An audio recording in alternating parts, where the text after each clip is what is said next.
first of all, I want to thank deputies for the contributions that have taken place today. So I want to apologise for any confusion that has arisen here. I was out of the country dealing with the Convention for the Elimination of Racial Discrimination for the last number of days. I came back last night. I was out since Sunday, and this had blown up since while I was out. And I was trying to deal with it, even in connecting flights in Paris, trying to what's going on here, because this has been actually published over 2 years. It went through the Shannon. It went through second stage here. It went through committee stage in the House. And now at a minute to midnight, this is all done up. Now some colleagues here, Deputy Byrne and Deputy Callan and others, have actually noticed that there was a major professional lobbying campaign on. And this is what has happened. And Deputy Kenny said it as well. Let's not be fooled at all. This is what has happened at the very last minute to try and derail this. And I would ask colleagues not to actually fall for that and to be wise to it as to what's happening here. What we are doing is we are introducing, and people have been calling for this for a long time, they've been calling for regulation of gambling and gaming and lotteries. This is the start of it. And this is very modest. And look at what it has blown up. Imagine what will happen when we start introducing a regulator and really getting to grips with the heavy stuff that's out there. And people have been calling for regulation. Now, can I be clear? There's already legislation in place, 1956 Act, for instance, is there. We're not, and what we're doing is we're just updating that. It's quite modest, no more. And under that legislation, and it was amended in 2013, if you want to run a lottery, and this is what most people are talking about, there's other stuff here as well, we'll come to that in a minute. If you want to run a lottery, and you want to have a prize fund of up to €5,000, you have to get a permit from the Garda Síochána. And if you can do that every week, 5,000 euros. You get a permit from the Garda Síochána and away you go. And you're in your lottery. Now, the vast majority, and bingo, under law, under 1965, in the courts, was defined as a lottery. So bingo is a lottery. Under the 1965 court action, it was defined by the courts as a lottery. The courts decided it. So that is a fact. So I think it's called the Donoghue judgment. Yeah, Doherty judgment, sorry, the Doherty judgment. It's there, and I can send Deputy Short all the references for that.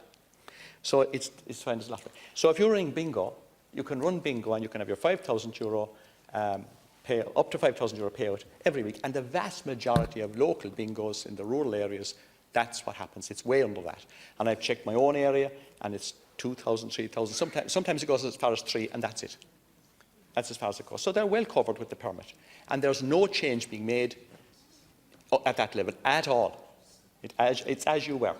In fact, Deputy Callan has pointed out that we're introducing an alleviation, if you like, to lotteries held for charitable or philanthropic purposes, not requiring a permit or licence. That's under Section 9 of the bill. I'll draw your attention to that.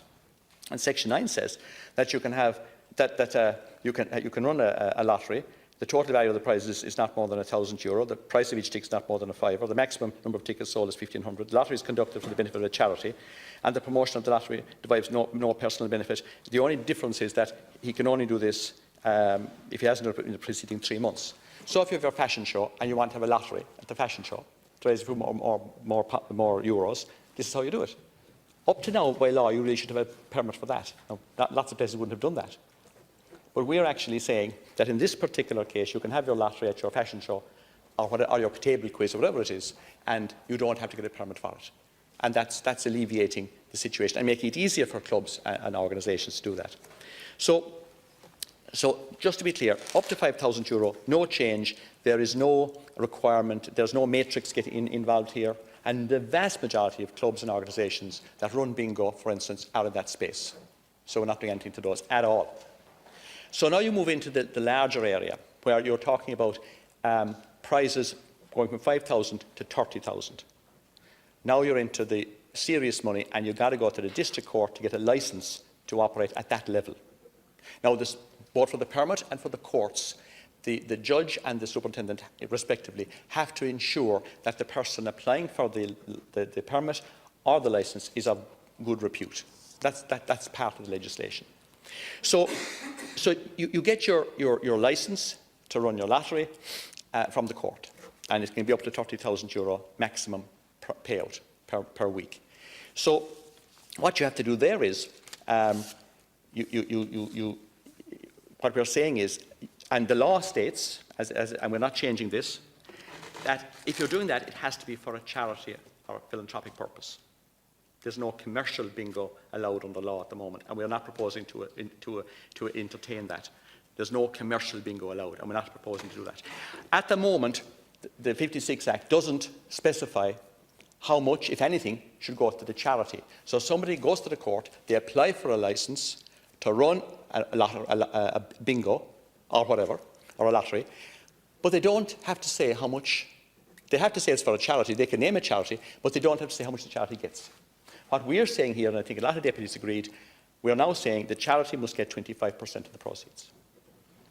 Now, you're talking now about, you know, the vast majority of the bingo in towns and cities and rural areas will not be impacted by this at all, because they're small potatoes compared to what we're talking about. At the moment, the operators of at that level, if there's agents out there, they can take up to 40% of the proceeds into their back pocket. Now, you're now left with 60% for prizes. At the moment, they're taking 40%. The charity is getting very little, and they're 60% for prizes. What we're saying is quite clearly, you're 25% for your charity. We're bringing the 40% back down to 25% for running costs, and that leaves you with 50% for prizes. So we're in effect reducing the prize amount down from 60% to 50% of the take on the night. Okay? In reality, that's what's going on. That's assuming the charity is getting very, very little. Now, there's nothing stopping an organisation at any of these levels from topping up the actual jackpot themselves if they wish. And some colleagues have already alluded to that. Some colleagues have said that sometimes they pay out 120, 130% of the takings because they might have a slow night. So there's nothing stopping that happening. And many clubs and organisations are doing that already. So Deputy Kenny and I actually take his point, but there's no reason to actually change this, because they can top up the price. It's making it more attractive, and I certainly take the point you're making. I understand it. But I contend there's no need to change the legislation as it stands because of that. They can take more than 50% if they want to. Pardon? They can take more than 50% if they want to. No, not 50%. They can top it up. And a lot of them are doing that already from their own funds. And I think Deputy Rabbit already alluded to that, and she knows a lot about this, that at all levels, if they wish, and I think Deputy Stanton said it as well, that if you're running a bingo event, you can actually top up the jackpot yourself, and there's no limit to that, and we don't propose to do that. But but you must still give 25% to charity. So if a club is running something, and remember, most of the over 5,000s now will be they won't be clubs, they'll be more businesses, if you will. They're supposed to be charities, right? And that's the difference, and that's what we're getting at here. That's what the law says, and we're not changing it. I can give you the references to. No, we're going to let the Minister finish. And look, yeah. We're very flexible. We'll let the DPs back in. So that's where we're coming from. Can I just mention the various amendments that we are discussing at the moment, 5, 9, 10, 11, 13.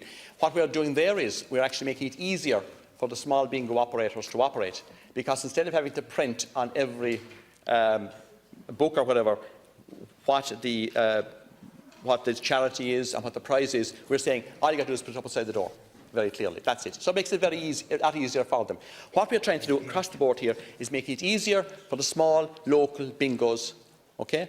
We are saying to the large so-called commercial operators, hang on a minute, you have applied for a licence, right?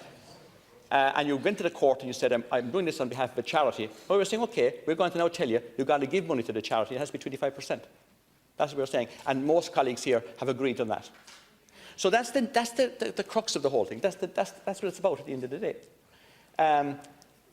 The question was asked about the rollover. And I've seen that happening at the moment, even with some clubs. If they go to the Garda superintendent and they get a permit, the permit allows them to go to 5,000. If they roll over beyond that, they should really get a licence, because they're going beyond the limit if they roll over. I think maybe Deputy Burnham, someone said what a lot of clubs do is they cap it at the 5,000 anyway. And they might have to start a new one with a new permit then if they wish. So it's quite clear, and most colleagues here have actually, and I'm delighted, have actually read this stuff and have taken it in and realised what's going on and realised what's happening. But the main regulator is to come, and Deputy Rabbit, and I'm also very concerned about addiction, That's been mentioned as well. Very concerned about that area. Somebody that has an addiction of any sort needs help, needs to get treatment, needs to go for counselling and so forth. That's a health issue.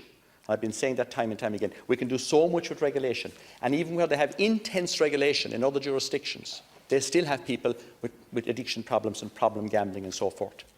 And they need to be treated by the health, by HSE and by medical people for addiction problems, like any addiction. If it's alcohol addiction or drug addiction, anything else, this is something similar.